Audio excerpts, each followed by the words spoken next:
ধারাবাহিকভাবেই বেড়ে চলেছে ক্যান্সার রোগীর সংখ্যা।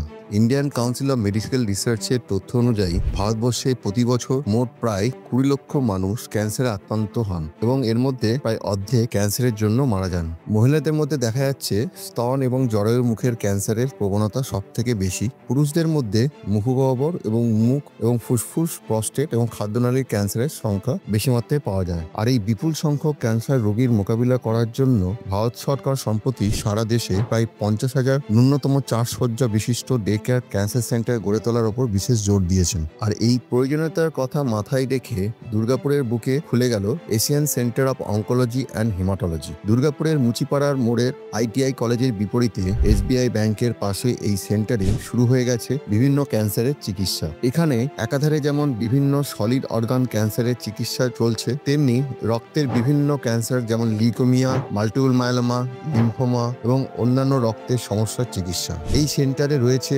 শরীরের বিভিন্ন স্থান থেকে ক্যান্সারের জন্য প্রসিডিওর রুম, রয়েছে ডে কেয়ার কেমোথেরাপি দেওয়ার ব্যবস্থা, রয়েছে ক্যান্সারের কেমোথেরাপি, সার্জারি অথবা রেডিয়েশন থেরাপির জন্য বিশেষজ্ঞ ডাক্তারের পরামর্শ পাওয়ার সুবিধা। এই সেন্টারে রয়েছে ক্যান্সারের যাবতীয় মেডিসিন সুলভ মূল্যে পাওয়ার ব্যবস্থা। প্রায় প্রতি মাসেই এই সেন্টারের উদ্যোগে আয়োজিত হয়ে থাকে বিভিন্ন জায়গার ক্যান্সারের সচেতনতা শিবির, যেখানে রোগীরা তাদের বিভিন্ন জীবনশৈলী, পরিবারে ক্যান্সারের ঘটনা, খাদ্যাভ্যাস এবং বিভিন্ন বর্তমান লক্ষণ অনুযায়ী ব্যক্তিবিশেষে ক্যান্সার হওয়ার ঝুঁকি বা প্রবণতা সম্বন্ধে আগাম ধারণা পেয়ে যান। এই সেন্টারেই রয়েছে ক্যান্সার সম্বন্ধীয় যাবতীয় রক্তের test, tumour marker, genetic test এবং লিকুইড বায়োপসি বন্দোবস্ত। দুর্গাপুরে এরকম একটি ক্যান্সার সেন্টার পেয়ে অনেকেই উপকৃত হবে বলে মনে করা হচ্ছে।